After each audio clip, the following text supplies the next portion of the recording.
On behalf of Akuno Senko for Bay, you know what I'm saying? Jay, where you at? We trying to help our people elevate.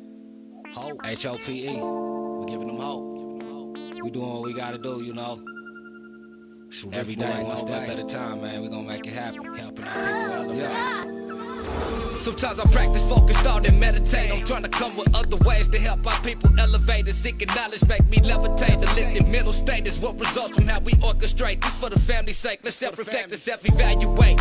And every day, make sure the steps you take, you calculate. Receive a master's fate. I know I can't exist without the hate, but that's okay. I balance that with higher self today. Success is on this way, and after that, my flesh can pass away.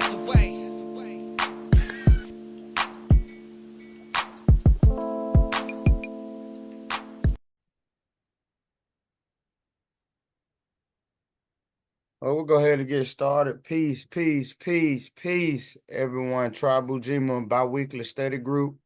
We're back again every second and fourth Wednesday. There's our website if you want to go to our website and see some of the things that we're doing.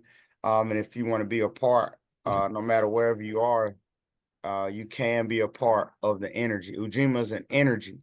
And it simply means collective work and responsibilities to make our brothers and sisters' problems our own and to solve them collectively together. And so here we are, stimulating mental unity, independence, and love. I want to bring on right quick, Brother Abdullah Bey. I seen Islam. the award that the brother got, and I thought it was gonna be bigger. I can't actually read. I was gonna read the plaque. I don't know if I can zoom in. Let me see if I can zoom in and read it. But then I was gonna bring on Brother Abdullah Bey. Just tell us a little bit about this event. But I can't read. I thought it was gonna be bigger, but you want to tell us a little bit about this? Yeah, I wish where's Okono? Okono. I'm right here. I can pull it up. Can you get right the there. plaque? Can you read it? I mean, can you get what I sent you so you can read it? Yep, Yeah, just go. Yes, I know it's on your page. I got you. It's on my page. Yeah, go to my page and also text it to you. I got it right here. All right. So I got it. You got it. Yeah, because I want to read it. I want someone to read it. So the plaque that you all see, huh? You got it. You want me to read it? You got it right now? Yeah, I'm looking at it right now on his page. Okay, you can go ahead. Okay. Friend of Ron, Mr. Abdullah Bey, human rights educator. It is with great honor that I recognize you as a friend of Ron in acknowledgement of our dedication and our significant impact you have made in promoting human rights education. Your extensive work over the past decade in teaching nationality to 5,000 students in Camden City Public School demonstrates your unwavering commitment to the cause. Your innovative, interdisciplinary approach to developing and delivering a nationality curriculum has not only educated, but also deeply connected children and youth to the principles of human rights protections. The exceptional effort complements the mission of the youth of human rights and embodies the spirit of service and compassion that Mr. Hubbard so deeply valued. I, Ron Hubbard, once said, my own philosophy is that one should share the wisdom that he has. One should help others to help themselves. One should keep going despite heavy weather. For there is always a calm ahead. Your actions reflect the philosophy in its entirety. Your work, particularly what you do, uplifts all those you contact through education and a shining example of helping others and helping themselves despite any barriers. This recognition as a friend of Ron is not only a commendation of your outstanding achievements, but also a further responsibility.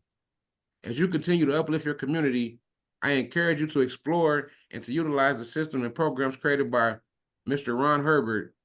These tools have been designed to facilitate and build on the success you have already achieved, providing you with the additional resources to further your worthy mission. Your leadership and dedication set a powerful example, and it is my hope that through this recognition, you will be further inspired to continue your vital work, sharing your knowledge and wisdom to uplift even more lives in the years to come. Sincerely, Miles Parker, Director. So I just want to say, Oh, But I just wanted to say, I appreciate all the work, the amazing work the brother Abdullah Bey is doing. I just commend the brother. I do want to ask, maybe tell us a little bit about Mr. Ron. Tell us a little bit about him, maybe how you know him and a little bit about his background. But I do want to just pat you on the back and commend you for your hard work and doing what you're doing, bringing the keys, ringing the bell. We often like to give reverence to, the Noble Drew Ali and others, but I want to give that same type of reverence here today. While the brother's alive, give him his flowers. I remember watching one of the YouTube videos and how we often talk in the Moorish movement as if we're not supposed to be greater than Noble Drew Ali. And I remember hearing one of the videos when he said, I'm not saying that I'm greater than Noble Drew Ali, but I can't say Noble Drew Ali is greater than me. And that stood with me. And I meditated on that, in that concept of how we, Jesus, Muhammad, Noble Drew, how we stuck in that as if we're not meant to be greater, and I'm not saying I'm not measuring anything, but I'm saying that I see brother in the same light here while he's alive. We need to understand that and let's propel ourselves forward and be awakened into our true selves so we can be more effective in what needs to be done. Brother Abdullah Bey. yes. Elron, well, I don't. Elron Humbert has transitioned. I know the director here on the right. That's and his wife, whom I met. I met Miles Parker. I met Miles Parker at the when I was at the in New York a week after the conference, and a week after the Political Unity Conference, uh, and the Jackie Robinson Park. We met there, but I had already had some connections with him through the telephone. Uh, well, anyway, L. Ron Hubbard. This is he. L. Ron Hubbard was lived in his house for 6 months in 1949. He wrote Dianetics. He wrote Dianetics 75 years ago in this house for 6 months. After 18 years of research, 18 years of notes, he wrote Dianetics, which is have sold millions. So I don't know Elval Humbert. Miles Parker is the director, and his wife's on the left. So it was the Church of Scientology, and that they have, and I didn't even know this, that they have churches all over the world. I mean, they have thousands. I came across Scientology 31 years ago. Brother Aleem, who worked with, who's with Taj and myself. Brother Aleem was working with Taj before I met Taj, and so Brother Aleem was studied Dianetics. He had Dianetics and a few other Al Hubbard's books. So that's how I found out. That's how I knew about Al Ron Hubbard, Dianetics, and Scientology 31 years ago. So I was very excited to be there in Bay Head, New Jersey. Y'all have seen on, I have over 800. I did 3 lives. One has 800 posts, 800 views. One has 440, so 20 something views, and one has over 20 something views. This was on Saturday. And one of the videos, the one that has 800 views, I had one of the brothers from Burkina Faso who personally knows my man, Ibrahim Traore. He personally knows Ibrahim Traore, the president of Burkina Faso, my man. So he did the video with me, and I got the chance to market the T-shirt, the national campaign, the rights of the human rights for the children national campaign, and it was then when I received this award. I didn't even know that Miles Parker, he actually personalized, the plaque. I thought it would be a general plaque, general statements.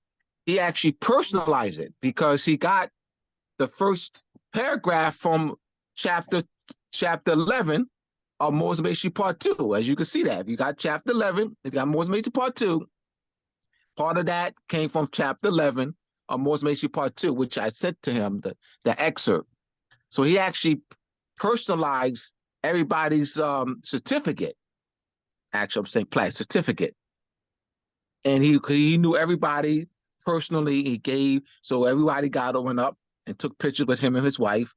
And he said something personally about them, this person is such and such. And, and then I got up and he mentioned my teaching 5,000 students in the Kansas City Public School. So I'm very pleased with this because when I mentioned this to Quasi, was it Sunday, right? Quasi through text. Yeah.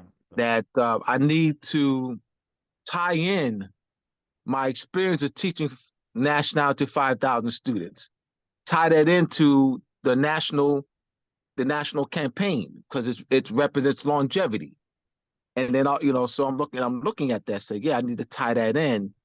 And we Sister Sasha and Brother Quasi are on the Sister Sasha Ill of the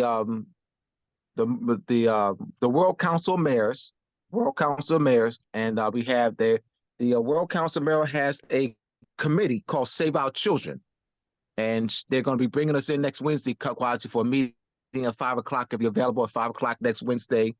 By the way, Sister Sasha's brother Monty, who was both were at the conference. Sister Sasha, one of the keynote speakers at the conference. Her brother was accompanying her at the conference. His wife transitioned yesterday. His wife transitioned yesterday. She told me that this morning. So I'm just excited, to receive this honor because we can, and because it's actually going to propel, what we're doing, to the international stage. So I'm very excited. As you see, Facebook restricted me until 2:49 today. I could not post pictures. I could not post pictures until 2:49 today. So I had Quasi and Kono post the photos for me. I was able to do lives, but I could not post any pictures. So I definitely, I'm excited about this. I'm excited about working with Quasi and Sister Sasha Eel on this Save Our on the national campaign for our children, human rights / nationality national campaign for our children. So I'm very excited.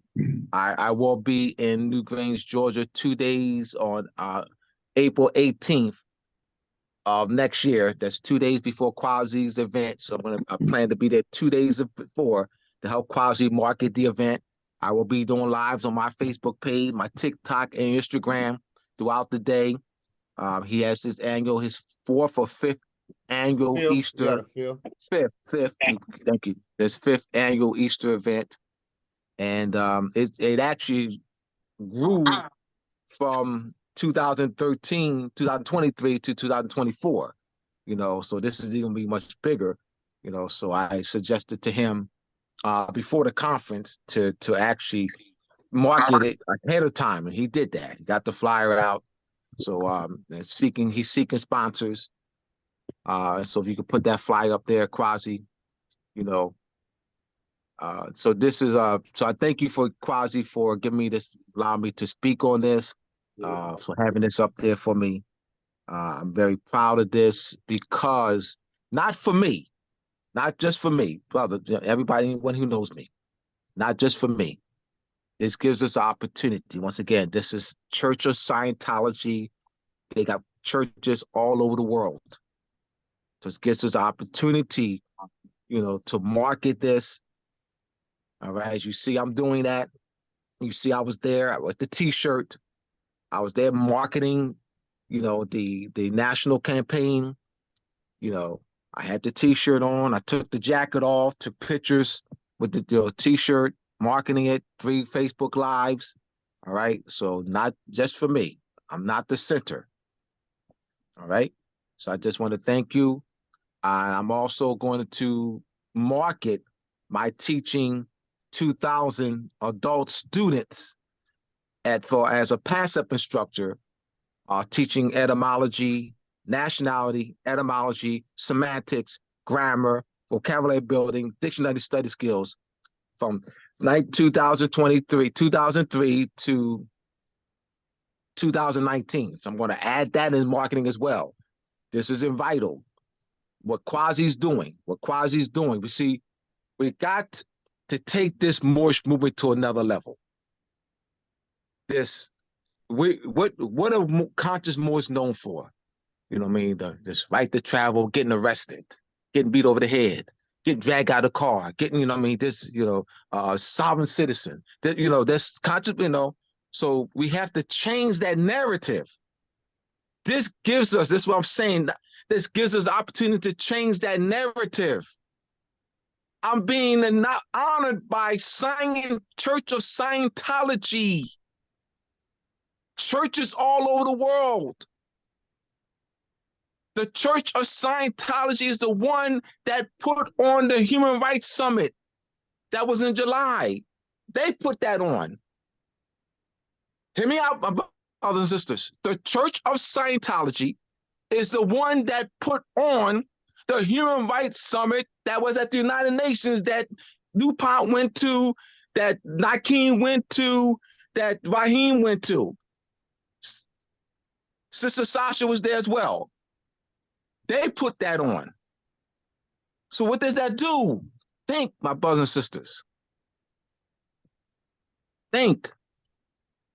Why do you think I'm going now to Quasi's 2 days before the event? Look what Akono's doing. Are serious? Sister Bacola, but Sister Bacola is going to the Moorish Science Temple Convention. Sister Bacola, not just as a spectator. Sister Bacola is not going as a spectator.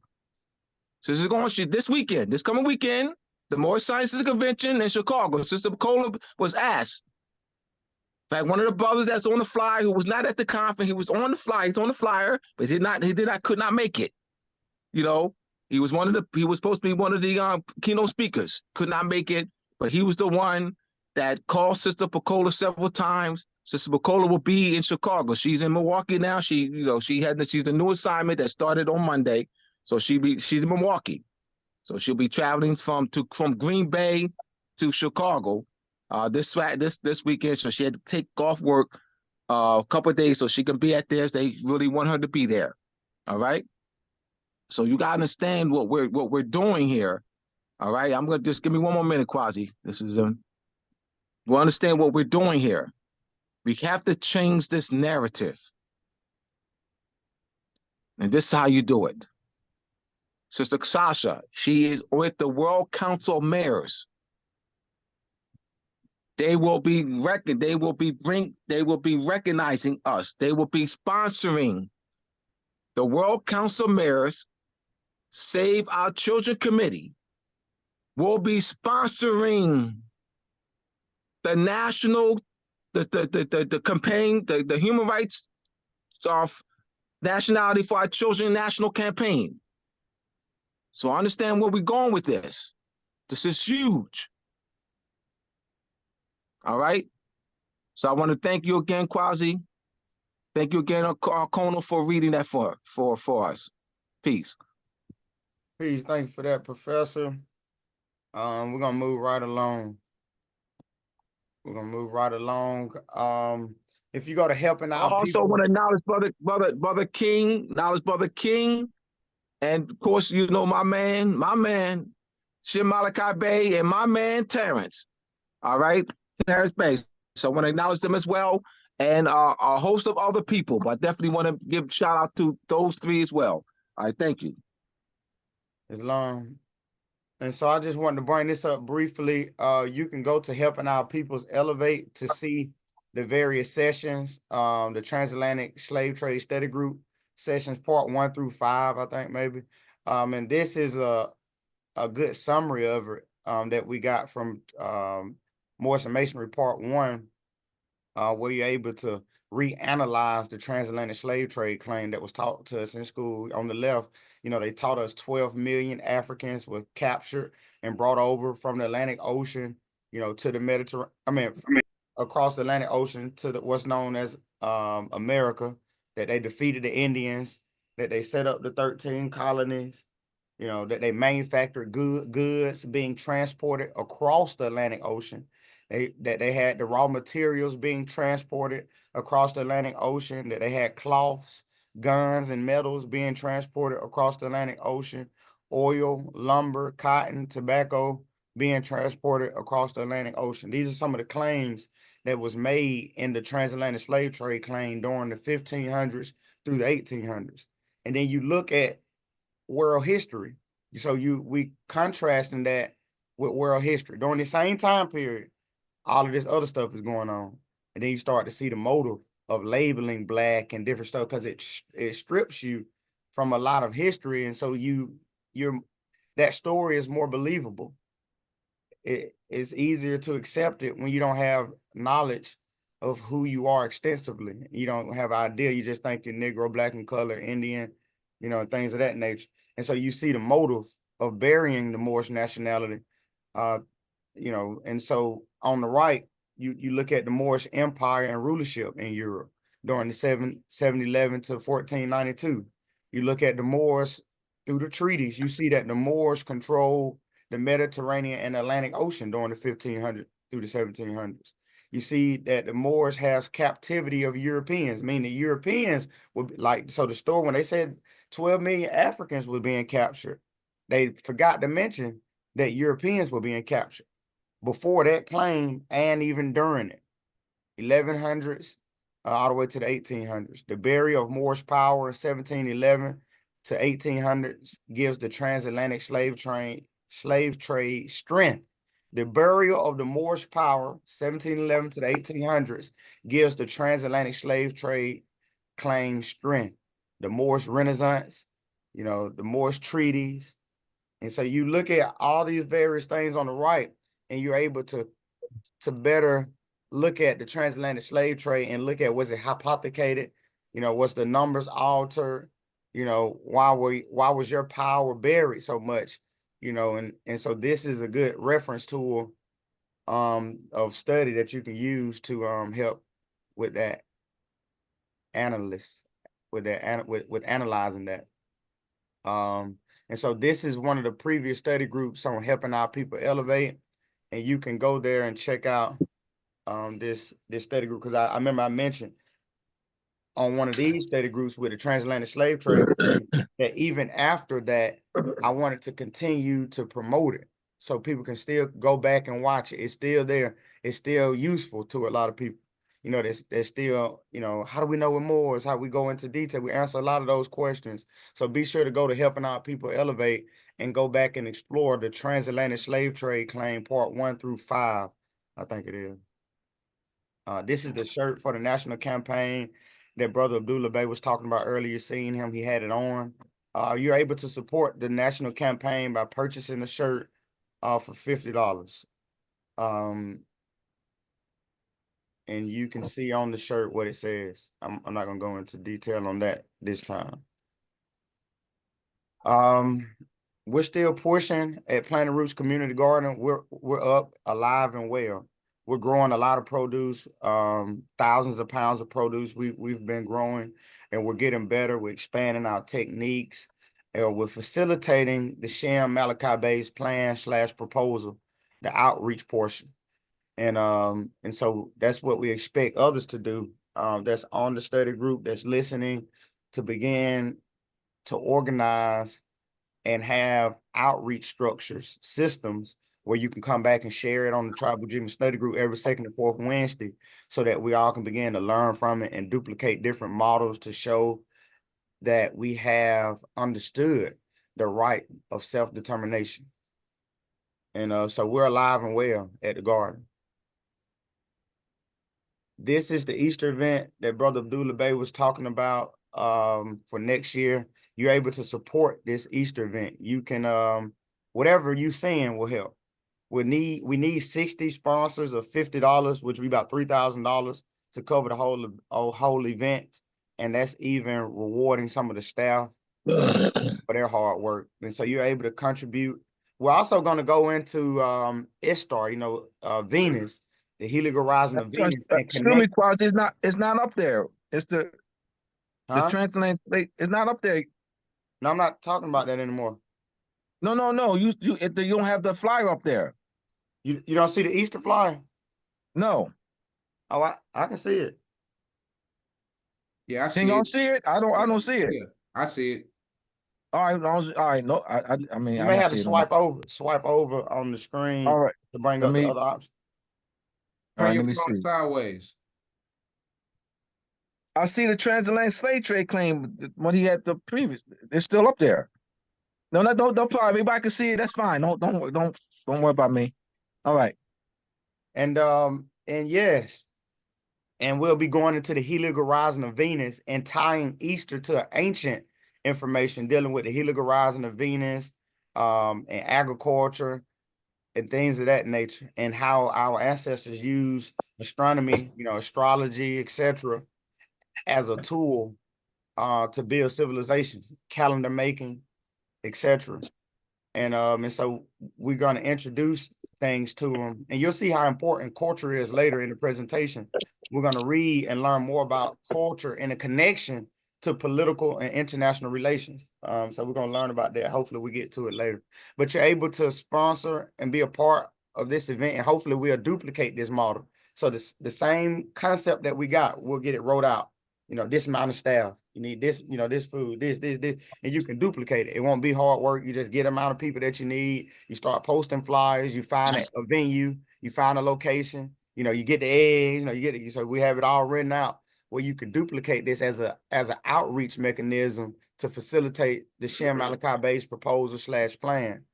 And so we have to reach the community to get them, to bring them in. And so this is a strategy.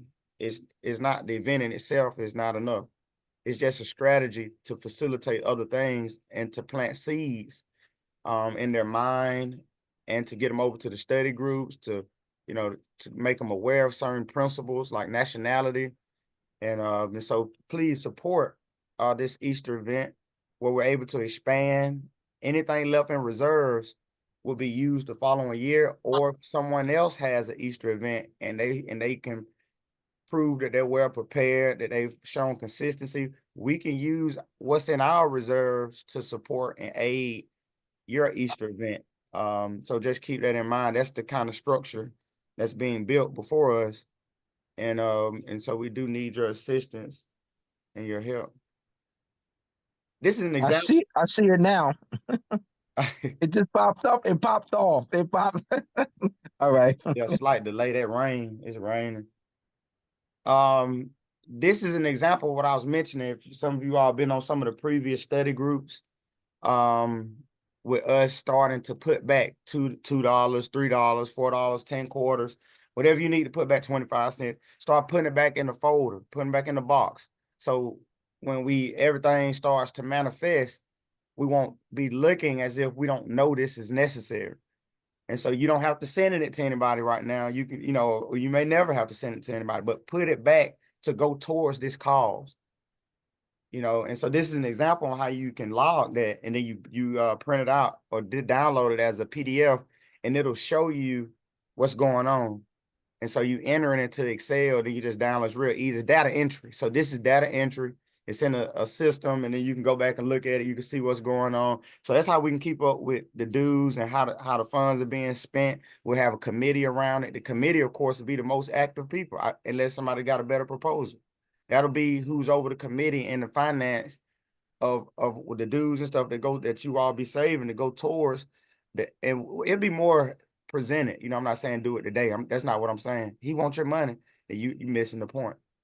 This is the idea that I want to plant into our minds, that it's necessary. We organize around it, and this is just an example of how it can be organized. So you don't think it's hypothetical speaking. This is how you actually do it. You enter it on Excel through data entry. You keep up with the records of what's being sent, what's being spent, and of course we have a mission statement or whatever we need, and the funds will be used upon what's agreed, and which is the national campaign. But we'll organize that and see how we need to do that. But just let that marinate on your mind to know that that's a proposal to help facilitate all that needs to be facilitated. I know we need finance, even though Lee told you that. So we just pushing it forward. This is the International Human Rights Summit. It'll be next year, July 10th through the 12th. And you heard Brother Abdullah Bay speak on it earlier. So I guess this is the seating. This is how it'll be seated. And so we'll get more information on this. I like action. I'm an action kind of guy. I like action. And I like to see things, manifest and be completed and working together, and so I emailed them just to get more information. At the bottom, you see, I emailed them. I draft this message to inquire about the process on how one participates in the discussion of human rights at the International Human Rights Summit of 2025. I didn't say, I want to tell y'all we Moors. So I'm just trying to see how do we take part in the conversation. And then from there we began to build our approach. And so I was gonna ask, does somebody want to take on? Because I know that I can't do it all.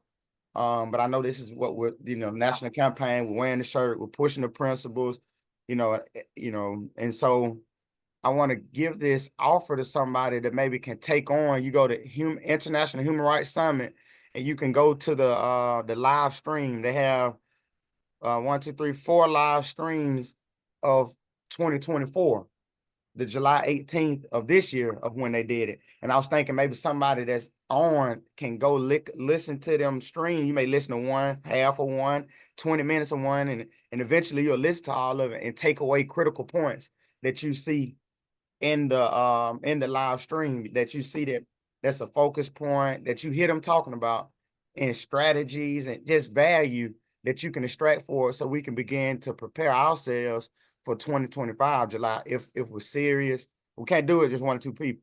So it has to be a collective effort. And so I wanted to extend that proposal to see if somebody wanted to do that, just to listen to these various live streams and then extract from it something valuable that we can. Every study group, I'm gonna mention the International Human Rights Summit, July 10th through 12th. It can't be done alone. So it ain't just to watch somebody else do it. It's for us to organize so we can be uniform there. In our mind, remember the study group mission, to stimulate mental unity. We need to be uniform in our mind, and we'll wear the shirts. Everybody had the shirts. So start putting back, $5, $10 so you can get a shirt. Let's be real. Let's push it forward and show unity. So I want to just take a second. Do anybody want to take on and this? Just, and it's not a hurry. You just, like I say, you listen to 15, 20 minutes. What Noble Ali said, we need active Moors, not passive Moors. We need people willing to be active. And if you got a better idea, you feel like this is a waste of time, something to debut it, and then tell us something else we need to do that connects the national campaign and us pushing everything that we're pushing. So I just want to open up the floor. I don't want this to be a talk group. I want us to know that we're implementing action plan. A lot of people talk about what are you doing? What are you doing? All of this is what we're doing. We have to have mental unity. We have to implement, we got to learn, we got to, research. And so that is the action. And so anybody, couple people, it don't have to be one person. It could be one person may say they're going to take the first one, and then the next person may take the second one, the next person may take the third one, and then we see what we get from that. How do we need to organize what we're trying to portray to the world?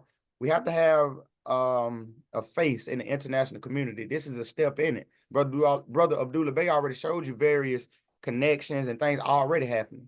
This is our further step into it, to where we have a face to all the various nation states that participates in the Human Rights Summit. And so does anybody want to help with extracting valuable information? Or it may not be necessary. You may say, I don't see why this is necessary. I know you may say, blah, blah, we need to do this. I feel like we don't need to do that. That's a conversation. But I want to stimulate talk around this and how we're going to effectively project ourselves in 2025, so we won't just be here just saying it. So I open up the floor for that. Yes, peace. This is Dupac Bay. Yeah, I was at the summit, and from what I gathered, it's like there was a lot of human right violations going on, and none of the violations. I mean, every last one of the violations was valid violations of human rights, but none was speaking on nationality. So we have to, like you say, look at the videos, all three, all two of the videos, or all three of the videos, and gather the information that everybody was speaking on, because you have various peoples from different nations. So their dialect, their language was trans over to us with the earpiece, translated to us through the earpiece. And I don't know, I haven't watched the videos. I don't know if they actually translated over the video or not. But everybody by human right violation was a little bit different. But none of them had an issue with their nationality. So we have to really focus on nationality and push this to the front and let everybody know who we are.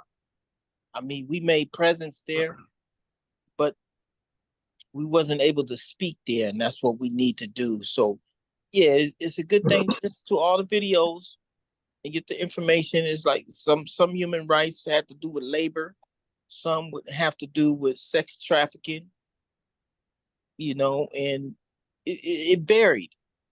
It varied. So, but like I said, none of them dealt with nationality, and that's what we have to focus on. How we gonna present it with nationality as a human rights violation.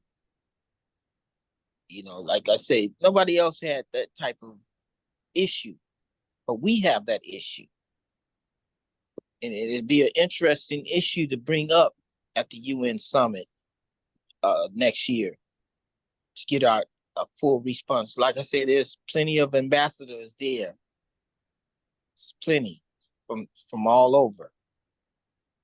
So with that, I yield the floor. But take your time, get a few people to actually watch them. Matter of fact, I need to rewatch the videos and get the information and see how they made their presentation.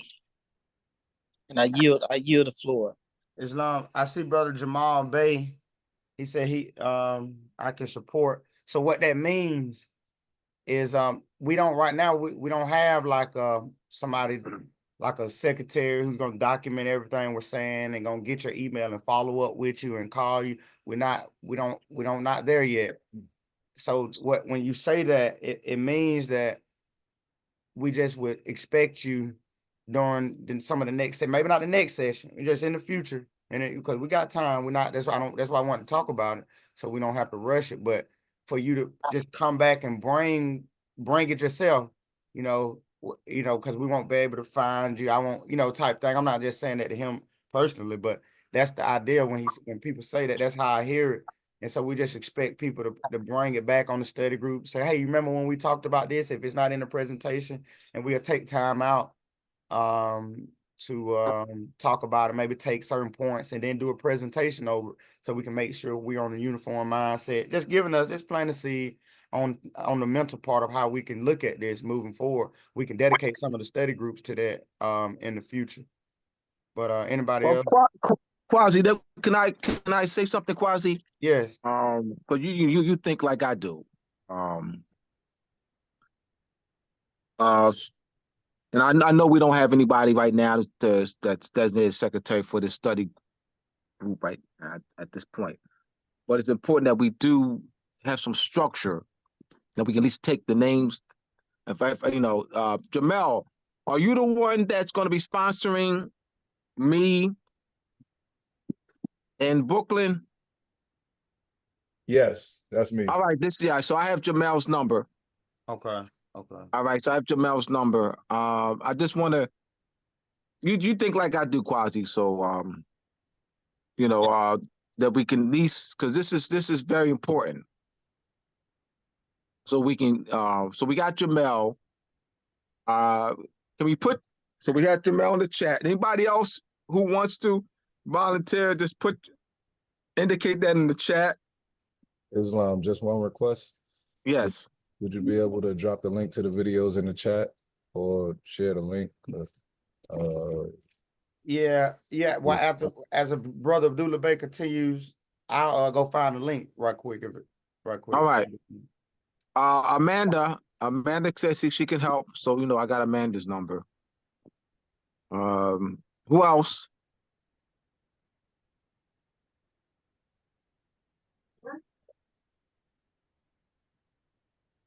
It's that the having structure is very important. Getting, because this is, as DuPont spoke so eloquently on the need for us to push the nationality agenda, and this is, I'm glad that Quasi is bringing this to the forefront of this summit, so that we can be ready, so that when we found out about it I found out about the United Nations, the Human Rights Summit, the Human Rights Summit at the United Nations. It's not the United Nations Human Rights Summit. It was the United Nations, the Human Rights Summit at the United Nations, put on by Church of Scientology. So anyway, but I found out about it a week after the conference, the May 18th Moorish Political Unity Conference. So that didn't really give us enough time. I let Quasi know, and other Rahim and Sister Sasha, DuPont, and Stern. I just got it out as much as I can. But now that we know, so this is so us to really push this so we can get as many people there as possible. I was trying to Miles Parker, the director of Scientology. He was actually on the committee of getting speakers, and he was. So I sent him chapter 11, an excerpt of chapter 11 of Most Major Part 2, and a few other things to let him know, because he wanted to have some of my background. And I was trying to get him to set up put me down as a speaker. So we'll see how that goes. The live stream he posted. So we have Amanda, we have Brother Jamel. All right, anyone else? Yaya, let me tell you about Yaya. Y'all, this is Brother Yaya.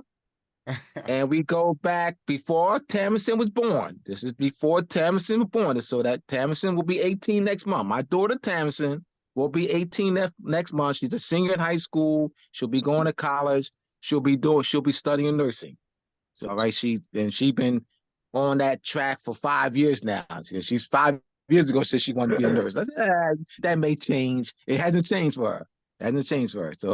So she's on that track to being so she'll be studying nursing next year in college. She's looking at a few colleges in Pittsburgh, a few other places. So Yaya was one of my assistants one of my etymology assistants at Temple University, PASEP. And he also taught Arabic at Temple University, PASEP. He was the Arabic instructor at Temple University, PASEP. And we go back 25 years. He's right. Yes, we do. So he was one of my assistants. He actually helped me record the course that was in is that 2006, right? Yeah, 2005.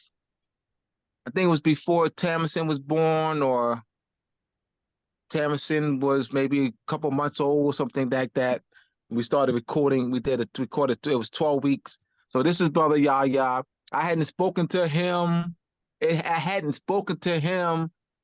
Well, December 2017 until yesterday. Last night was the first time I had spoken to him for 7 years. It was great to speak to him. I just want to acknowledge him. This is Brother Yaya. All right. So we go way back. This brother ride and die with me. Ride and die. Ride and die, bro. This brother, yeah. Yes. So thank you, brother Yah. You wanna, you wanna put your fares in the box, in the pool. All right. Anyone else? I see Wazi, brother go Raheem. ahead. He just got back. He wanted to know what we were doing. And so we have the Human Rights Summit of 2024. The live stream is posted in the chat. I don't know if you can see it, brother Raheem. And what we're trying to do is get a few of us to go back and watch these live streams and to, have takeaways from it, major takeaways to help us frame how we want to present our argument. How do we want to position it? And so we want people just to go look at the live streams and write down key points, and then we, go more and deeper in it once we see the takeaways from everybody, different minds. We have a bunch of different minds listening to these videos, and then we see how we need to do what we need to do. So that's what we was talking about, bro. And so I'll go ahead and move forward to the next slide. Go to Helping Our Peoples Elevate. This isn't an updated version, but be sure to go subscribe to Helping Our People Elevate, where you can get all these recordings and see other information and hear other information that Brother Kano provides to give clarity, whether it's on the gang side or the historical side. Just be sure to subscribe. Tell a friend, get somebody today. If you haven't, subscribe right now. Tell someone else to subscribe. If you already have right now, you want somebody close, just say, hey, just on the strength, go subscribe to Helping Our People Elevate right now. Send it to a friend, and also to Moroccan Post Media. Send it If to I a may, friend right now to go if ahead I and may, subscribe. if I may add on, yeah, update. I'm at 794 subscribers, and I just dropped a video 2 days ago when tribal nations expelled their black members. It said 400 views, and then I just dropped one today. Dark history of forced breeding, how the indigenous women lost their nationality during the slave trade. So yeah, y'all can check those out. You know what I mean? We'll have this recording coming up soon. So peace. I get with that. Islam. This is the silent weapons, is how it's titled. When you go to Helping Our People, you can start with part 1, then we did part 2, and then this is part 3 today. So you can go back and see these recordings. And so today we have Silent Weapons for a Quiet War part 3, September 11th, 2024, 8 p.m. And we're going to be looking into Frederick F. Martin on the office of consul and consular jurisdiction in the East. A quick summary of what we talked about last study group is capitulation treaties. And capitulation was later to be known as extraterritoriality jurisdiction, consular jurisdiction. And so we looked into that on the last study group. We looked into different treaties with China and Japan, Morocco, etc. And we looked at the China Constitution, where it identified, like Brother King, you in the investigative committee research study group, you'll see, or not study group, but you'll see where Brother dives in and talks about those things. And so we went into like identifying people in the contract, how China identifies the party as the Chinese citizen, Japan as the Japan citizen, Japanese citizen, and Black people as you see, there's nothing solid to go back to support that. So we've been stripped in the international arena. We can't really protect our children because of the silent weapons of a quiet war. Because of the weapons, the legislation is a weapon, is it a bomb? So that's kind of the tie-in into why we're here talking about this. We're looking at it in the context of capitulation, which is two meanings. You got the capitulation, the war meaning of that's been led to mean surrender, and then you have the international meaning of capitulation, dealing with extraterritoriality and consular jurisdiction. And so we're going to go into Frederick F. Martin on the office of consul and consular jurisdiction in the East. And these are some of the, we're not going to read all of it, but we'll go into exploring consular jurisdiction as an aspect of international administration to the benefit of the international community. In the context of the silent weapons, because we got to remember, the silent weapons are maintenance tools to keep us, collapsed, to keep us in this state that we're in. So these are silent weapons as maintenance tools to maintain what had already happened through conquest and colonization.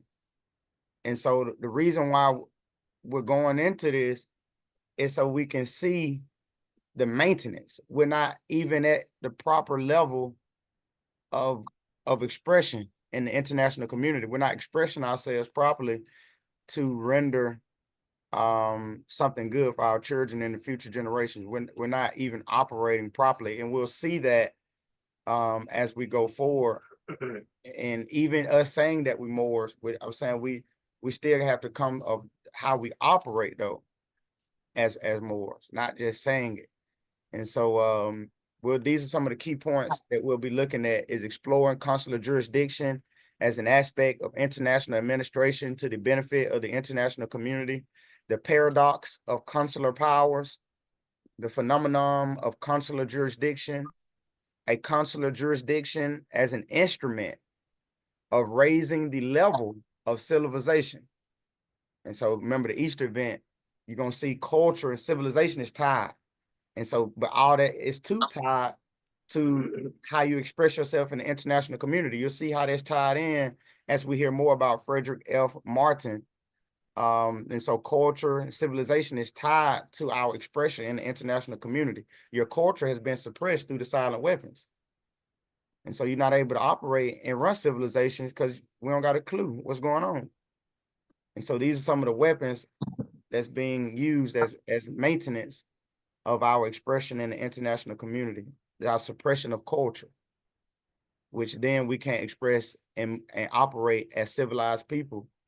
And so, yes, religion as a mirror and determining factor of the level of civilization. And so a little bit about him, Frederick Martin, his biography was born ethnic twin parents at Parmu in the Governmente of Livona of Russia Empire. Martin was later raised and educated as a German speaker.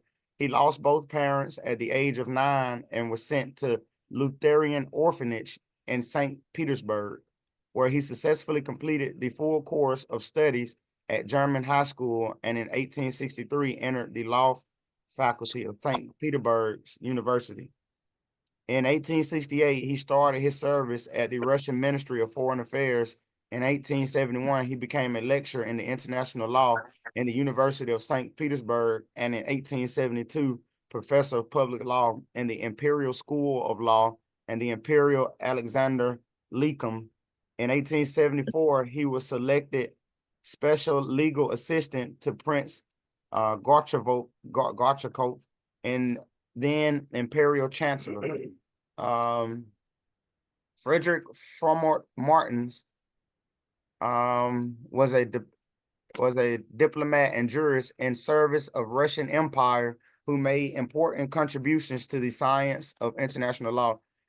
He represented Russia at the Hague Peace Conference, during which he drafted the Martins Clause and helped to settle the first case in international arbitration, notably the dispute between France and the United Kingdom over Newfoundland. As a scholar, he is probably remembered today for having edited 15 volumes of Russian international treaties. And we're not going to go into this one. We probably won't make it today. But the next study group, we're going to look at Section 4, an overview of international humanitarian law provisions concerning the end of international armed conflict. And so just looking at capitulation from the state of war sense of the modern meaning, and as well as, we're looking at capitulation from a treaty perspective here today. And some of the sections that we're going to look at is the concept of international armed conflict, the state of war, international armed conflict, and belligerent occupation. And so, oh, okay, no. All right, and so we're gonna go to here. Let's see.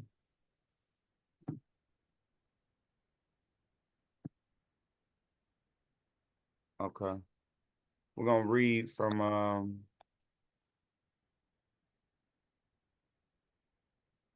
so this is the section. This is the first section we're gonna start off on. I don't know if y'all can see it. I'll read it. And feel free to stop me and we can expound and talk about some points if you see something to set out to you as we begin. So this is the first section from the PowerPoint I was showing you earlier. So exploring consular jurisdiction as an aspect of international administration to the benefit of the international community. In Martin's view, the analysis must depart from two key concepts, i.e. international community and international administration, which he sets out in the introduction to his doctoral thesis. As far as concerns the former, Martin defines international community as a community whose elements are the modern civilized states, which maintain their full autonomy and independence within that community.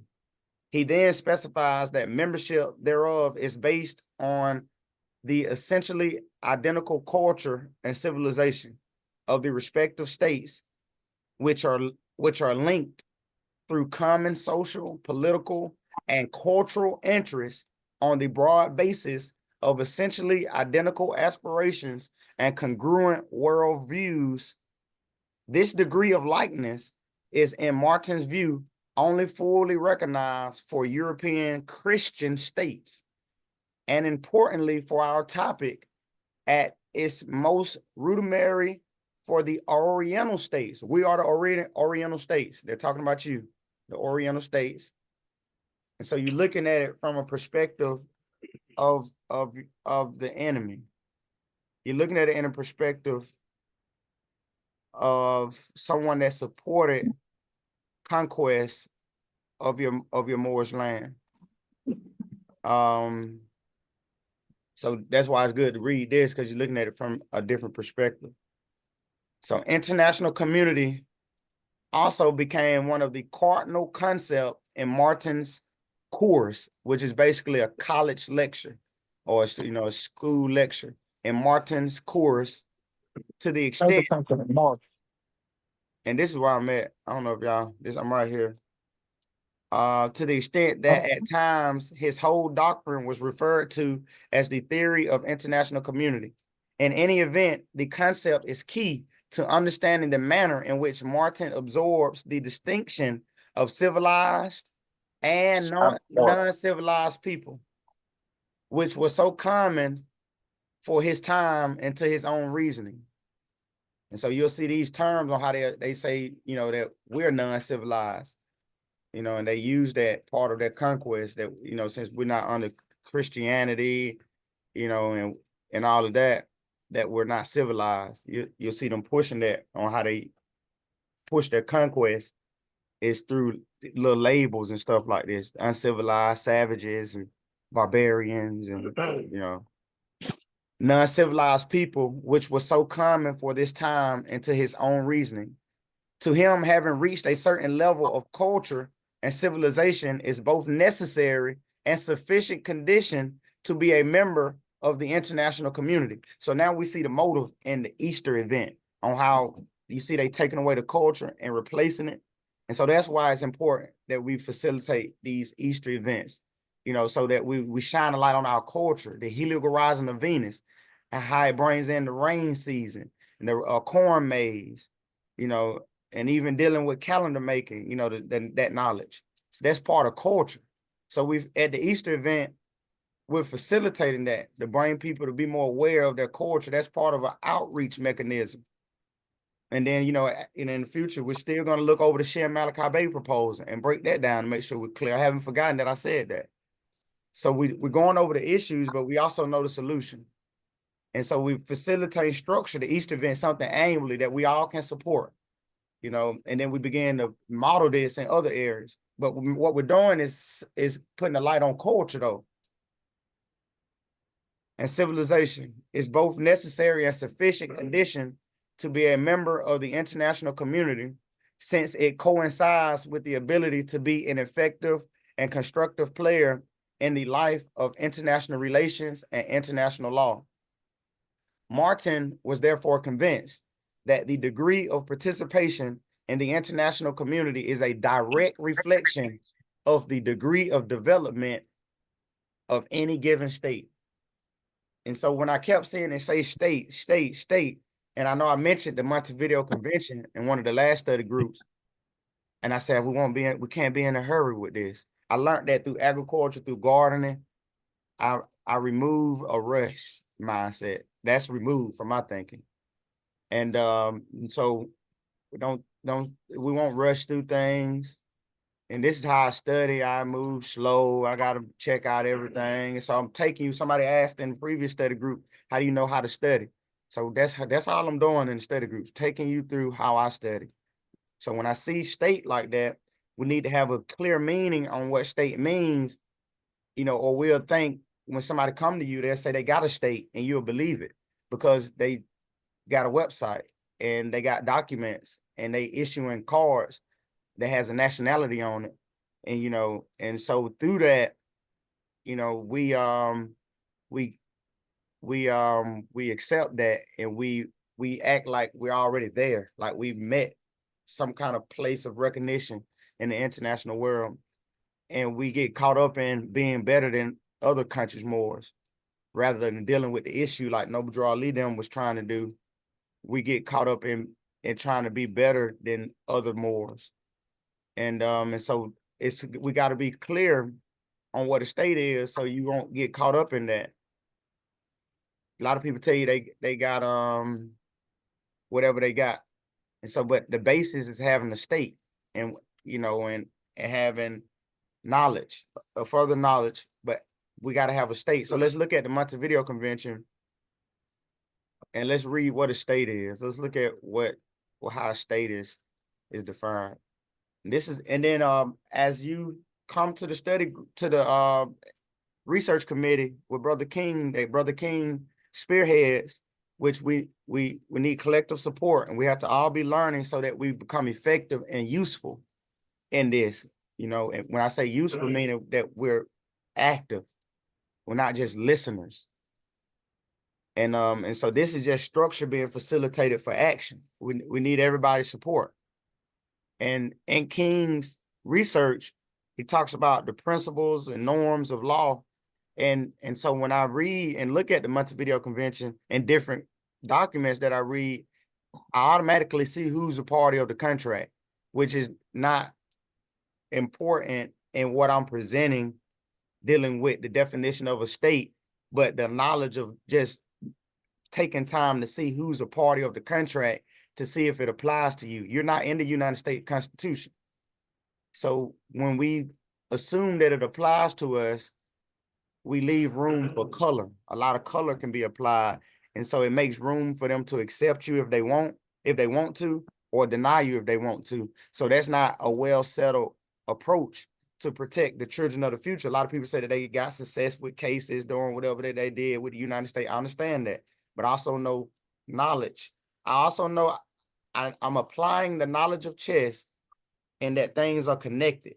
If I can get a body of people to push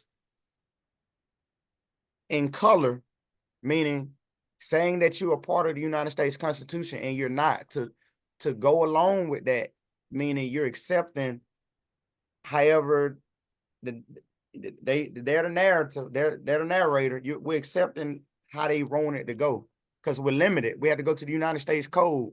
We don't have power in the United States Constitution, and so you always need to go to the contract. You learned that in these classes to see the parties identified in the contract. And so I just do that. I do that routinely now. And so we're gonna start at Article 1. We're gonna read them, and we're gonna look at do we got a state, and that's what we're facilitating. And so somebody just take maybe 4 or 5 articles, and then the next person take it. And I may just stop you. I may go in while you're talking and stop you, and we may expound on it. And so don't feel bad if I do that. So somebody may start with Article 1, read a few articles, and then we'll talk about what is a state. We got to be clear on what a state is to interpret what Frederick is saying in international law and knowing how capitulation applies. If you're not clear on what a state is, you won't know how capitulation applies, because you won't see that it's dealing with jurisdiction from one state to another foreign state and how that applies. So we got to be clear on what a state is. So somebody read a few of the articles.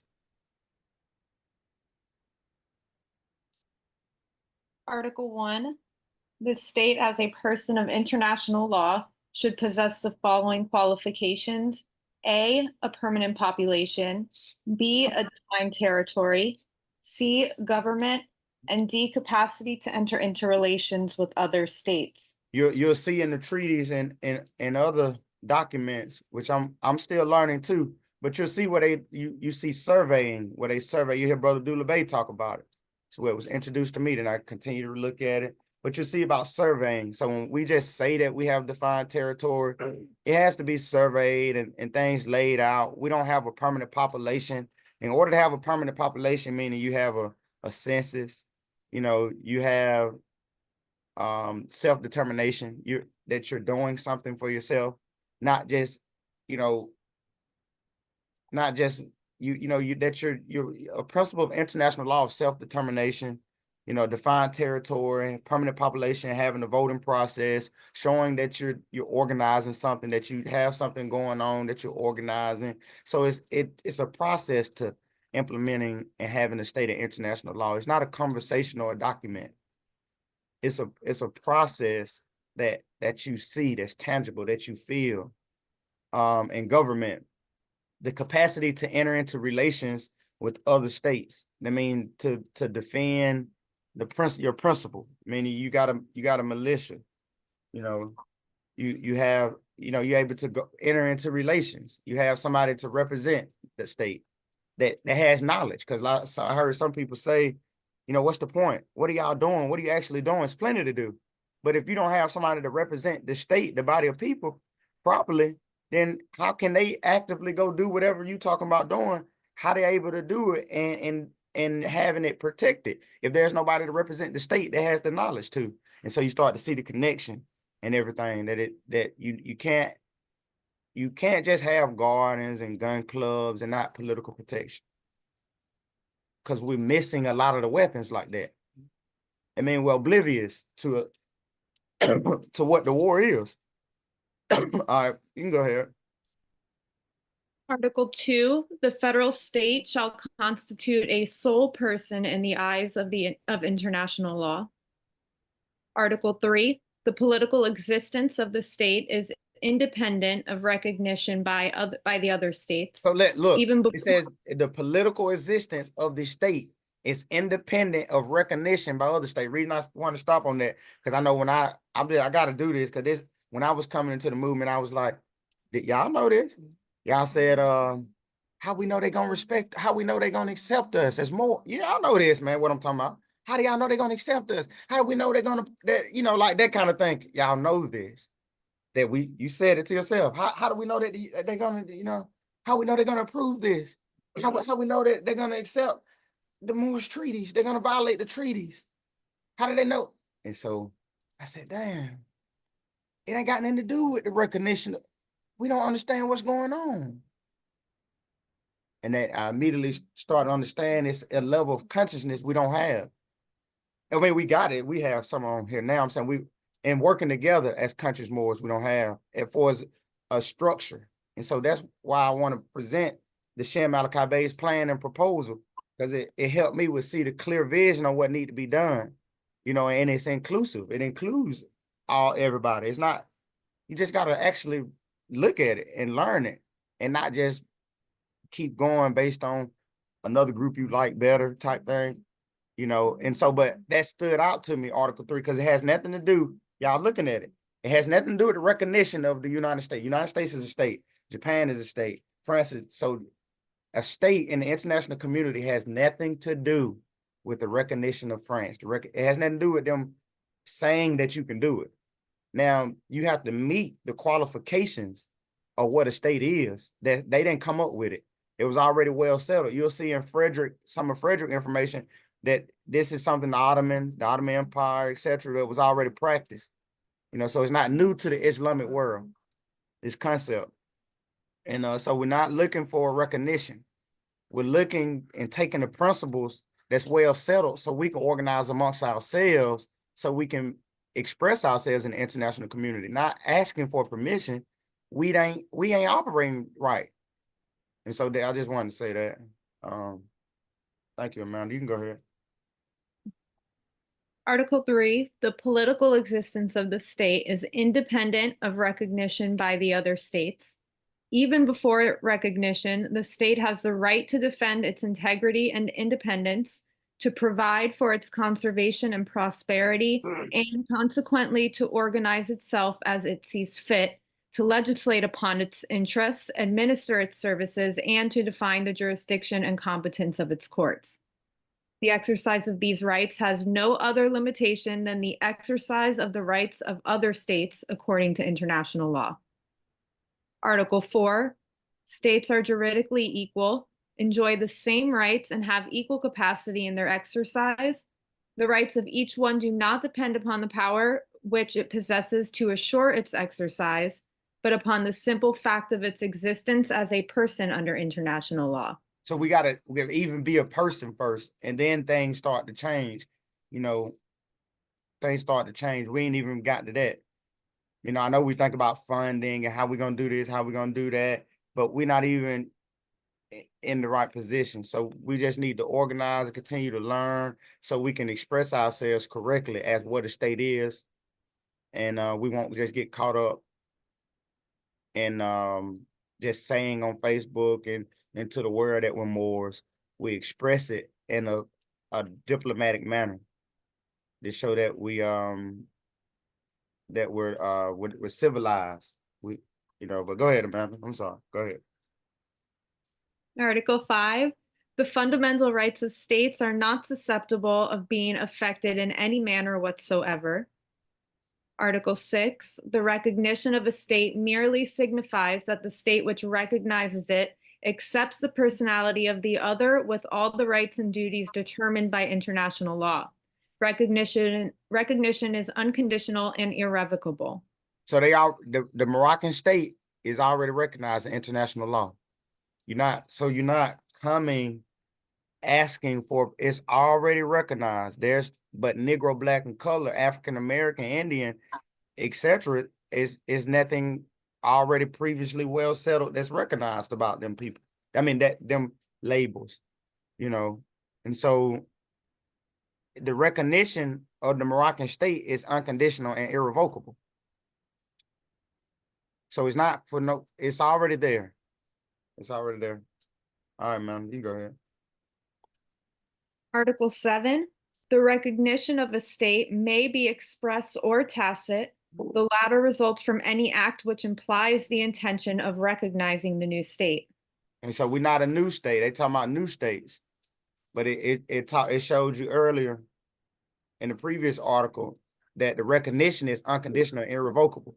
So that's your reversion to sovereignty. You can always revert back to sovereignty. It's just told you, it's unconditional and irrevocable. You always can revert back to your sovereignty. And then it talks about new states too, but we wouldn't be that. We wouldn't be a new state because we're under that. The recognition is unconditional and irrevocable, meaning we going back to something that already exists. So we're not a new state, but new states can be implemented. But so you can see that even new states can be implemented. So we're pushing the reversion of sovereignty post-millennium. All right, Amanda. And I just want to add, and to find the express or tacit recognition of these other nations, their recognition of Morocco, whether it was express or tacit, and where it was either or. Islam, yeah. Okay, Article 8, no state has a right to intervene in the internal or external affairs of another. And so now you see the intervene. So now you're talking education of the children and your food and your water and They don't have the right to intervene in the internal affair. That's an internal affair. You know, policing your community, getting drugs out of your community. If you do it now, and without a state to protect you, if let's say you have a gun club and there's a million of you, and you patrol in your communities and an altercation happens and something happens and somebody get hurt, somebody dies, you'll be tried in the United States courts in a colorable venue with no protection, no consular to protect the interests of what you was doing, what you was trying to do, And so that's how all this ties in. They don't have the right. You read, I didn't say that. Article 8, no state has the right to intervene in any internal affair. That's an internal affair. Getting drugs out of your communities. You can't address it till you got a state properly. So I've just, because I used to be a part of a gun club, still a part. I mean, I still understand, still push that concept, but just think about that. You can go ahead, Amanda. Article 9, the jurisdiction of states within the limits of national territory applies to all the inhabitants. Nationals and foreigners are under the same protection of the law and national authorities, and the foreigners may not claim rights other or more extensive than those of the nationals. Article 10, the primary interest of states is the conservation of peace. Differences of any nature which arise between them should be settled by recognized pacific methods. Article 11, the contracting states definitely establish as the rule of their conduct the precise obligation not to recognize territorial acquisitions or special advantages which have been obtained by force, whether this consists in the employment of arms, in threatening diplomatic representations, or in any other effective coercive measure. So right there, that's what's going on to us. You had the Moroccan Empire, the contracting states, France, Spain, Portugal, Great Britain, etc. The contracting states definitely established as the rule of their conduct the precise obligation not to recognize territorial acquisition of special advantages which have been obtained by force, whether this consists in the employment of arms and threatening diplomatic representations or in any other effective silent weapons of war coercive measures. And so I hope I'm getting that, I'm reading that correctly. How I'm receiving it is that territorial sovereignty can't be obtained by force, right? They would have to go to the contracts to see if it's done properly. All right, what y'all get out of that?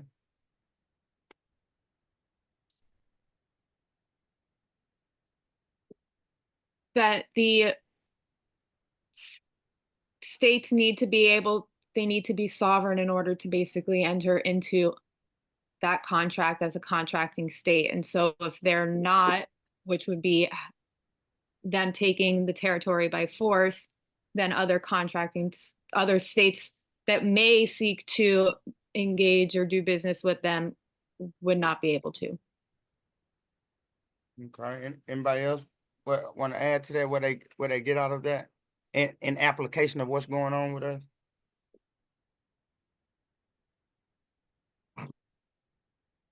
If not, we'll go ahead and go to Article 12. I just, kind of get a collective mindset on, because we're all learning and studying and growing. And I learned that getting an interpretation from various minds is beneficial to how you progress in the information. But go ahead, Amanda.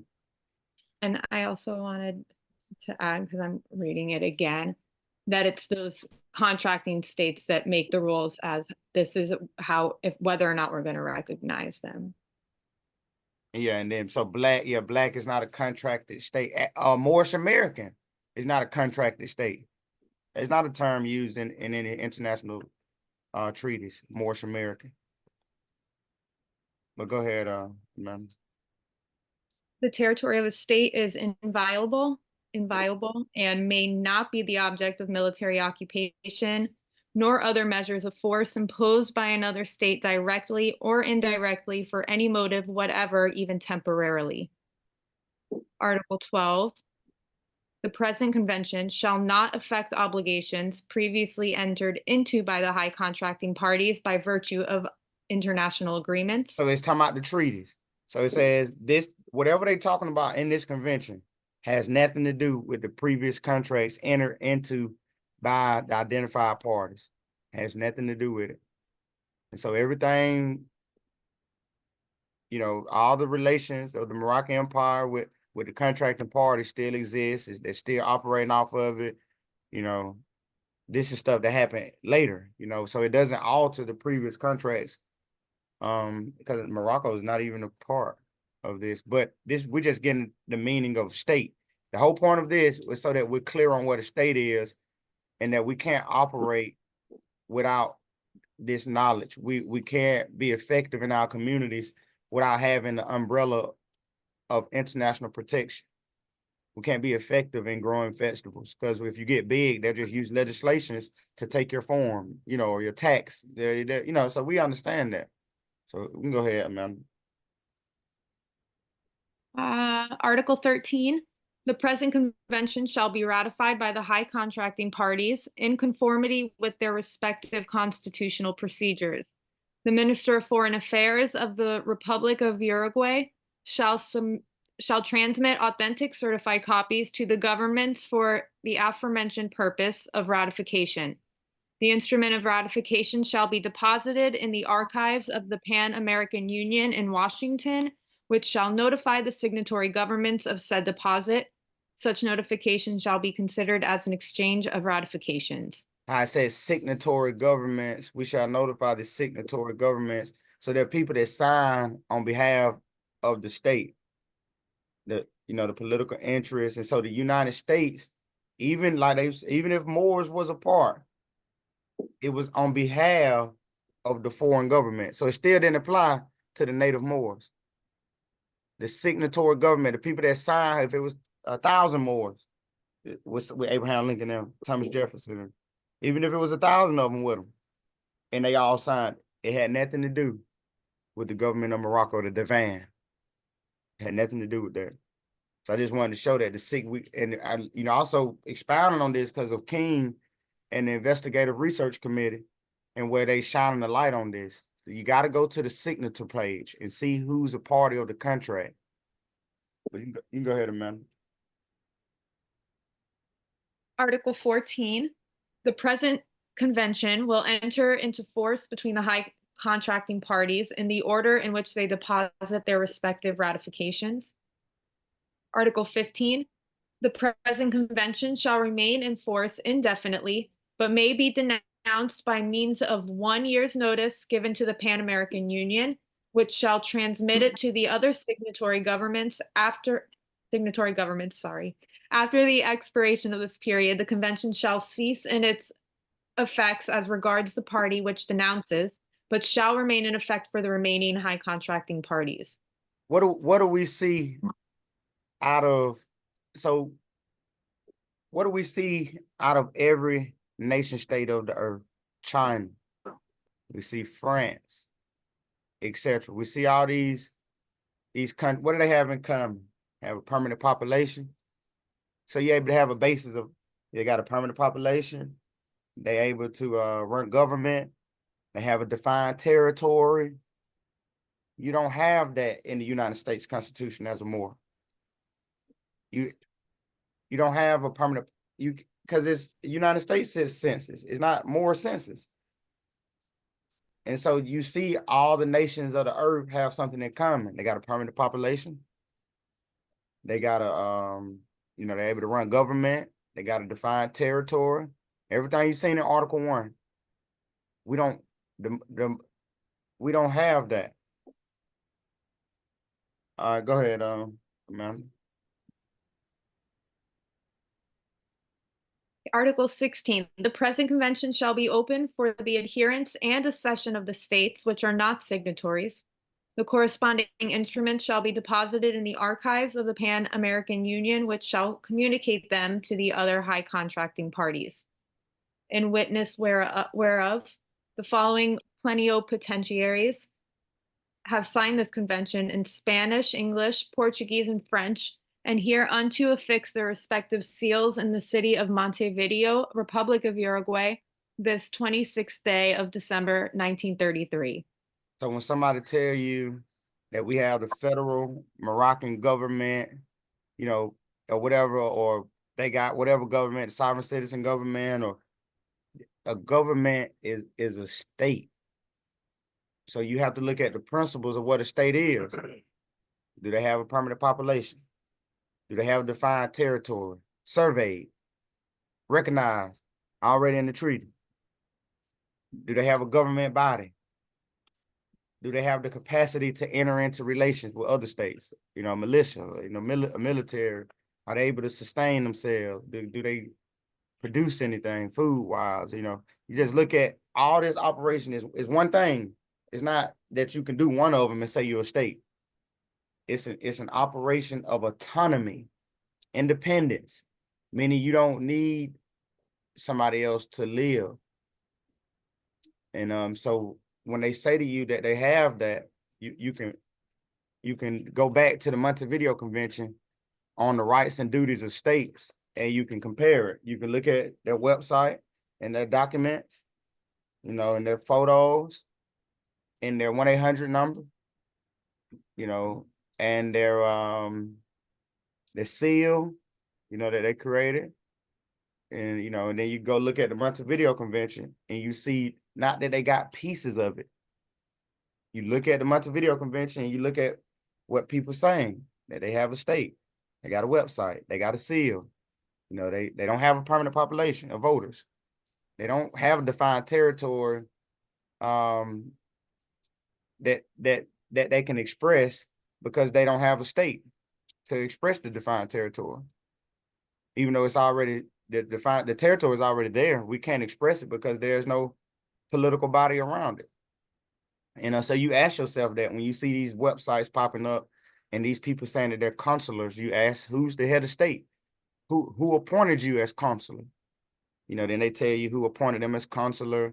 You know, then you look at the records, the voting records of who all voted. You know, you check them out, but it hasn't been done. What you go, then you look at the Human Rights Summit, you look at international community, and you see where they representing the Moors and the unconscious Negro, Black, and colors. You look for that.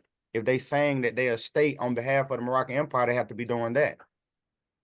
If they're not looking out for those classified as Negro, Black, and color, you know, and the conscious Moors, then what is it that they have? And so we'll go back to, so are we good on state though? Anybody, what do we learn about a state? Do you know, anybody want to just say something about a state? What did you, if you didn't know something before, or if you gained clearer understanding, etc. Does anybody want to say anything about a state? Can an individual execute a state? Can individuals do it? Can 10 people do it? You know, what do we gain from the Montevideo Convention, the rights and duties of states, and how it applies to our situation, how we all need to be a part, that it, you know, and what it takes. You know, so the study groups are to facilitate, to be able to do that. If we don't have nothing to say about a state, or we didn't know, or, you know, and all of that, that's why these study groups are important. I mean, it can't be done without the study groups then, if we don't have nothing to say. And so anybody got anything to say about a state? And just to give more clarity, you may say something that we didn't say that helps the next person that's listening. Collective learning and not individualism and everything that we practice. I got to do it better too, but I'm putting it out there just so anybody want to talk about that, about what they got out of a state, out of the definition of a state.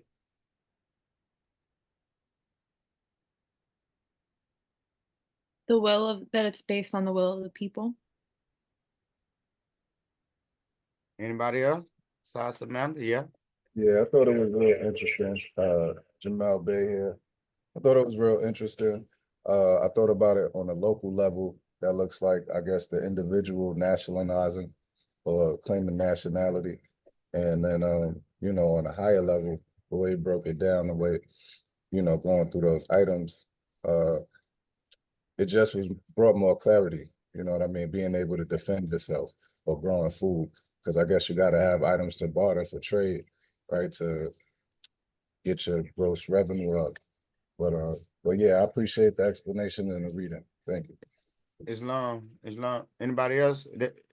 What they get out of that? Because it's also learning for myself when I do that. I'm talking for me. I'm speaking for myself.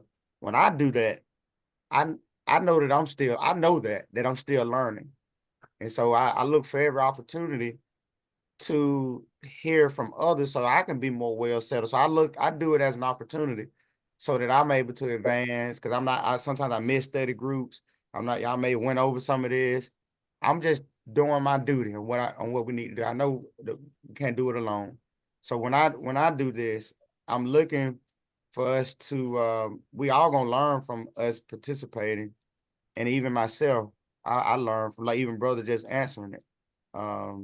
You got export and import. I didn't mention that, but yeah, you want to deal with commerce and who's gonna regulate you selling to nations of the earth. Who regulates that? The United States and their regulation. And so all of that plays effect in how we protect our interests.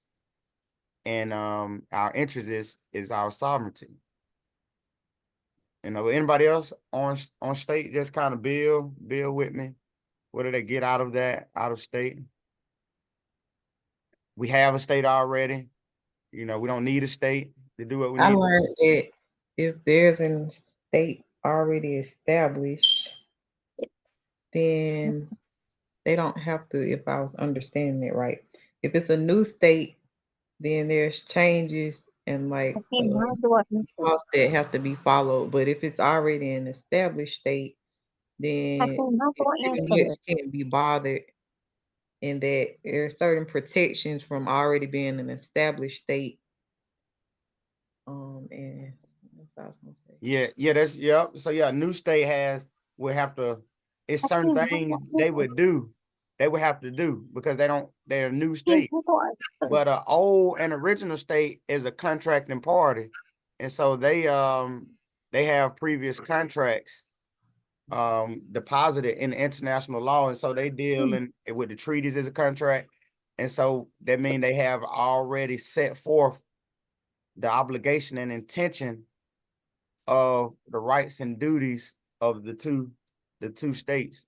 As a new state doesn't have anything already settled. So yes. So yeah, that's a good takeaway. Anybody else? Yeah, I was just to say something. This is Tara Nova L. Mhm. Yeah, they have autonomy that a state should have, which means they don't depend on other people or other states to be sovereign. I happen to be a member of the CMYE, and it's a new state that is establishing themselves right now with the United Nations as an NGO, but they represent the Moors in regards to Yamasee Washita nations. And so they have a monarchy and a republic, both at the same time. And so they're developing their bank, they're developing their university. These are all very young, brand new endeavors because they have to establish themselves to do business with other nations. So that's why an NGO is the correct avenue to register with the United Nations as far as being recognized to the rest of the world. We're encountering that right now. So we're going to be making some trips over to the United Nations and establishing the Moors on the map officially as a state with its own currency, its own its own bank. So it's going to have everything that a state is supposed to have, but it's a long journey for the Moors to get established and have those treaties and flags be under one umbrella. So I just wanted to make that comment, and I yield. Islam, I don't know if anybody want to say anything to that, but I will say in the future study groups, we will talk about the Sheriff Malachi Bay's plan and proposal and how we're able to unify all our collective efforts into one collective effort. Like, so not to dispute anything that she said, but to take that and to just look at the Sheriff Malachi Bay plan and proposal and comprehend it and understand it to see if we can become more effective in our presence in the international community. So I will commend you for your work and invite you to continue to come to the study groups as we will go into the Sheriff Malachi Bay proposal to see how we can align our efforts as our goals are the same. But I digress with that. If anybody else want to come on and say anything about the state, go ahead. Islam. Islam. And you know, I deal with words, you know, that's my thing. And this is for everyone. Because we want to everyone look up later on when they got time to look up what a monarchy is, what a republic is, and then also what an NGO is. You know, how is an NGO established?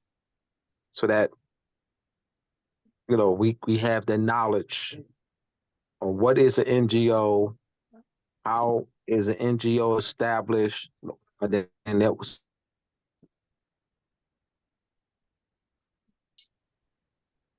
Peace. You went out, brother. Brother Dula. And yeah, you went out. We can't hear you right now, brother Abdullah. Can y'all hear me? Yeah. Yes. Okay.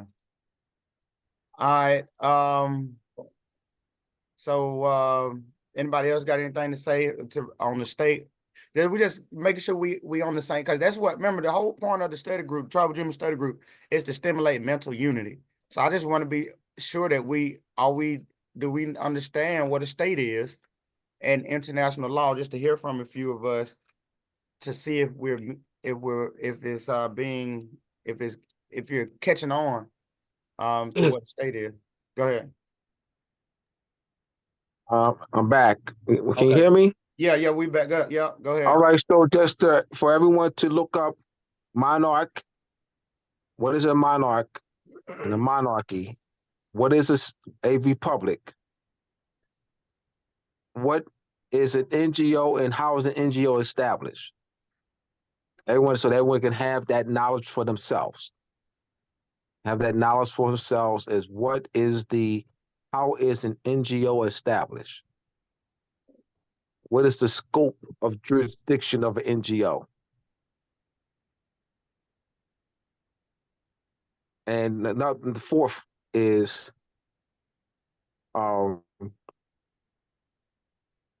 establishing the United Nations has nothing to do with it. Let's take the United Nations out, because we have to take the United Nations out of the picture. United Nations has nothing to do with any nation state sovereignty. Nothing. United States has no skin in the game of any nation state sovereignty. There's no establishing sovereignty with the United Nations. The people, who has skin in the game and more sovereignty? Who has skin in the game and more sovereignty? The people these are the people in my neighborhood, in my neighborhood, in my neighborhood. Who are the people in my neighborhood? The people that we meet and we walking down the street. The people that we meet each day. Now I'm just you know what I mean by that. The millions of unconscious Moors and the thousands of conscious Moors. These are the ones that have the skin in the game. United Nations has nothing The United Nations has no skin in the game when it comes to a recovery of lost Moorish sovereignty, restoring Moorish statehood. United Nations has no skin in the game, none. This is Moorish sovereignty. The United Nations, there's no establishing a Moorish state with the United Nations. United Nations has no skin in the game. Like United Nations has no say at all. The people that you meet when you're walking down the street each day, the conscious Moors, the homeless, you know what I mean? Whatever condition, unconscious, conscious Moors, they are the people. And I can, for the life of me, for 31 years of observation, the conscious Moors keep overlooking that. The conscious Moors, for the life of me, continue to overlook the people that you meet when you're walking down the street. They keep going, talking about United Nations, this left Mars, Jupiter, Saturn, or whatever, left foot, jet, whatever. They don't talk about the people. Like, for the life of me, they don't talk about the people of the United Nations. Has nothing to do with it at all. The people do, the conscious and unconscious Moors. This has been, I'm trying to figure out why this is, I just trying to figure out why this is not, it's so, it's not getting across. Not y'all help, it's just, I'm baffled though, I'm baffled. I'm baffled. I yield. So, peace. Anybody else got anything they want to say? Yes. Go ahead. Yes. Most of them. Most of it has to be constitutional. A lot of What'd you say? What did you just say? A lot of it has to be constitutional. Okay, even so though explain to what does that mean? Because I'm not being. I'm gonna let you finish. I'm just saying I get lost. If everything else you'll say, I'll be lost. What do you mean by that? You can be a Moor, but a lot of you can be more like Abdullah Bey says, there are a lot of conscious Moors, but a lot of them are overlooked. A lot of them are overlooked in a lot of things. A lot of constitutional things are overlooked. So, well, I mean, like who's I'm just trying to just make like sure I know. In the court, they so a lot of things in the courtroom, like say if you want to do things in a courtroom or something like that, they'll say, no, we won't, no, this can't be done. No, this can't be done. Or they'll say, no, this can't be done. No, this can't be done. They'll say, it's like they'll sweep things under the rug. A lot of things are swept under the rug. Things that are known are swept under the rug, that are already known by higher Moors. And that is known. I don't know if other Moors know that, but Moors, a lot of Moors, a lot of Moors that are conscious, they're overlooked by other Moors, and they'll say, mm-mm. They'll say, mm-mm. We'll leave them alone for right now. Amelia, let me say this, Amelia, and this for Mm-hmm. everybody. Mm-hmm. One of the ministers of Burkina Faso, one of the ministers, Burkina Faso, um, because of the turmoil that had in Burkina Faso, where French had control, and there were a lot of terroristic acts going on, and there was a coup. Ibrahim Traore, all right, 2 years ago, all right, through a coup, all right, was able to take over, and the people wanted him, so he's the president of Burkina Faso. Well, anyway, one of the ministers recently mentioned that they're gonna write a new constitution. New constitution. The Yes. French drafted their constitution. The French drafted the Burkina Faso's constitution. One of the French professors drafted Burkina Faso's constitution, current constitution. So they're gonna gonna do away with that constitution. So when this is the kicker right here. I'm about to go into the kicker. He said the ministers, I forget minister of what department or what ministry, stated that we're gonna go to the people. We're gonna go to the people and see what type of government they want. Now we talk about Constitution, Amelia, and this is for everybody too. We're gonna go to the people. So when you're talking about a constitution, we're not talking about the United States Constitution. Oh, I know. That's not, I know. Not no, but that. I'm I saying, know not well, that. so we're talking about the people. The Yes. people and the Constitution are one. The people and the Constitution are one. As I said, the minister stated that we're going to go to the people and see what type of government they want. And we're going to do away with the Constitution that was drafted by the French. All right. So I said that. I said that to say this is real now. We're talking real. This is not something I made up. So they're going to ask you go to when you talk about Constitution. Quasi, 2 weeks ago, Quasi showed Italian Constitution, the Italian Constitution, Japanese Constitution, the beginning, where it says the people of Japan, the people of Italy. I mean, I explained this to Okono yesterday. When we're talking about the proper application of the political application of nationality. And I said, in a constitution, why in a constitution where it says the people of Italy? What does that mean? The people of Japan. What does that mean? That's in a constitution.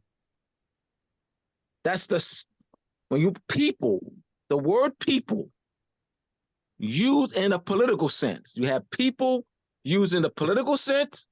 You have the word people used in a general sense. So let me give you the people used in the general sense. The people in the park. The people in the park are playing soccer. That's people being used in a general sense. People being used in a political sense means the repository of the collective sovereignty of the people vested in a constitution. So when you see, as Quadri showed 2 weeks ago, the Italian Constitution and the Japanese Constitution, where it reads the people of Italy and the Italian Constitution, that has a meaning. So the people in the Constitution are one, because that represents the national sovereignty of the people vested in a constitution. That's a fundamental principle. The court, so we're not talking about United States Constitution. We're just talking about fundamental principle of Constitution and why and word people and the national name of the identity of the people of Italy. I mean, the people of France, the people of Germany. So I'm talking political science right now. This is what you will learn Yeah. in political science. All right, I yield. Mm-hmm. Islam, was you anything else, Amila?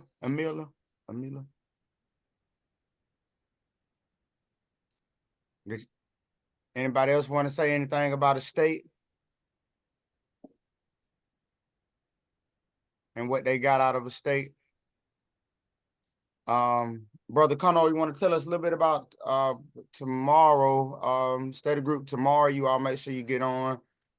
What's the title for the study group tomorrow, Brother Kano? It's gonna be why is color used in the United States? Why not nationality? Part 3. So y'all be sure to come on. It'll be the same link. We'll send it out tomorrow, 7 p.m. Eastern Standard Time. Be 7 p.m., not 8. And we'll continue back with Frederick's information thesis October the 9th. I know that's not the 4th Wednesday. I will actually be in Boston for the agricultural conference. And so with that, I'm traveling around meeting the body of people that's dealing with agriculture, and a lot of the issues that they run into is like the farmers losing their land, high taxation and all kind of different issues. And so their issue is territorial sovereignty and more sovereignty. They don't know that, but I'm saying that's a body of people it's a lot of them that's known, all across North America. And so I'm building a relationship with them, and learning, being more studious myself, so I'm learning what the issues are. I didn't come tell them they mores and all of that. I'm learning, getting to know them, building the trust. They see us forming. We got stuff in common, but we can meet that piece. The missing knowledge of Moore's illustrious sovereignty is the missing piece to their taxation and the land and all the issues that they have, but they don't know nationality as the solution. And I understand that. And so I go to various different conferences, and we'll be going on the 4th Wednesday, on the 25th, we'll be headed to Boston. So that's why I won't do the study group that 4th Wednesday, and we'll start back that 2nd Wednesday of October, which is October the 9th. And so we'll be back with Tribal Dreamer Study Group October the 9th. But Brother Kano will still be on the 25th, on that 26th, I think, on that Thursday. That'll be the 4th Thursday. So you probably still be able to get on with Brother Kano on the 26th. That's that Thursday. And so I don't have anything else for you all. I just want to encourage you all to do the work when no one's looking. This is not all the work we do when we get on the study group. So this is just where we come together with uniformity of mind to learn, to expand. But we have to expand with one mindset. It's too much.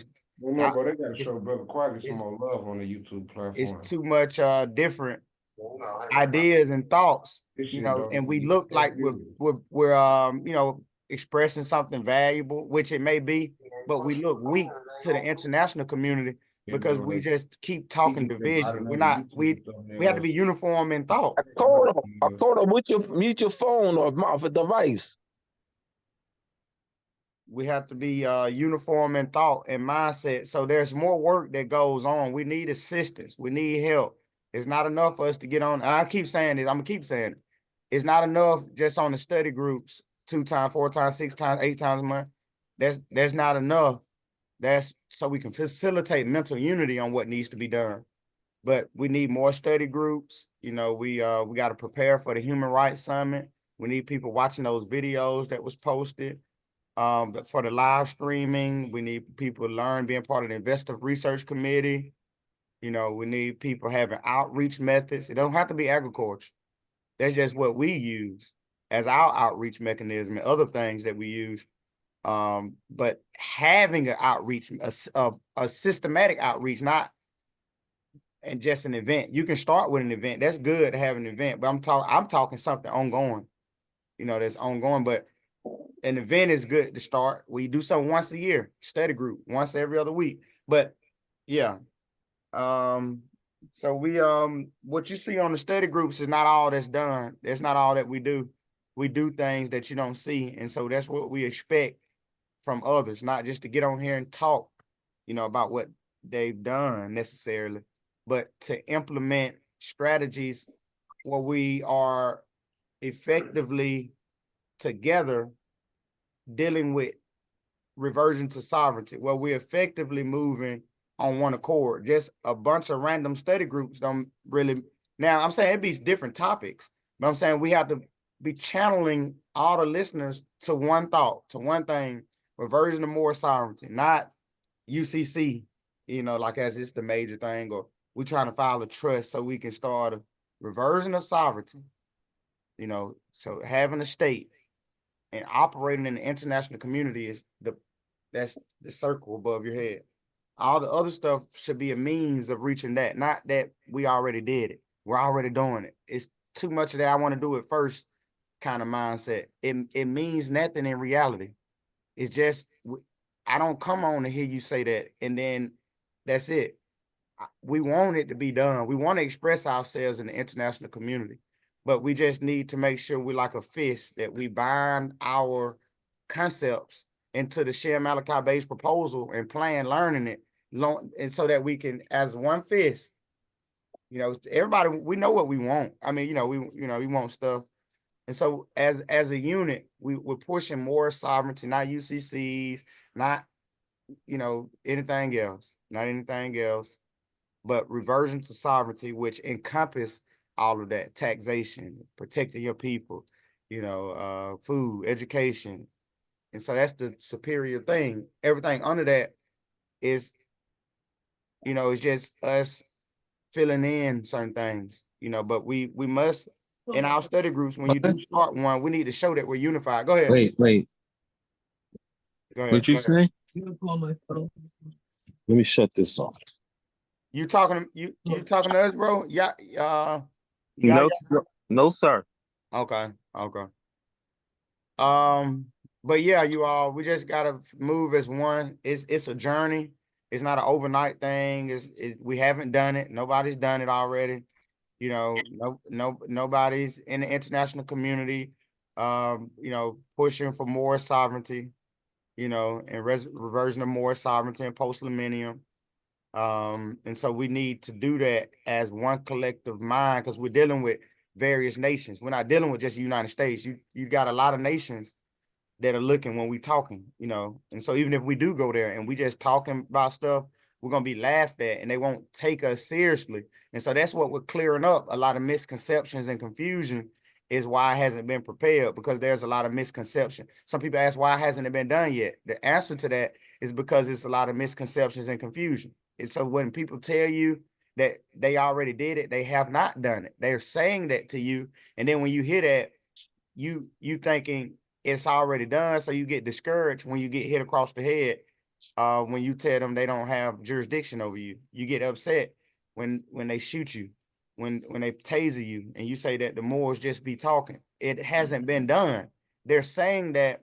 And so now we have to clear up the misconceptions, and it slow downs what's going on, because we're also clearing up what our own brothers and sisters are doing and projecting. So we have to clear that up. In order for, so we're also battling against ourselves too. We mentioned the Europeans a lot and what's going on with the Moorish movement, the silent weapons, but it's also our own brothers and sisters. Even they don't do it on purpose. They want the best for the Moroccan Empire, but through the misconceptions and the ideas and concepts, they hinder the progression, because we're looked at as one people. When they see the whatever you want to call them, the Temple Moors, this kind of Moor, that kind of Moor, that they look at us as just the Moor, and so we see each other as thinking we different, got different stuff going on, but the rest of the world just see you as one thing, whether you know it or not, whether however you feel about it, however many books you read, when you go out and you talking, about more sovereignty, and you got a state and you got a government.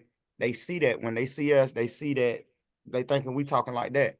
And you think that when you come listen, you thinking we talking like that.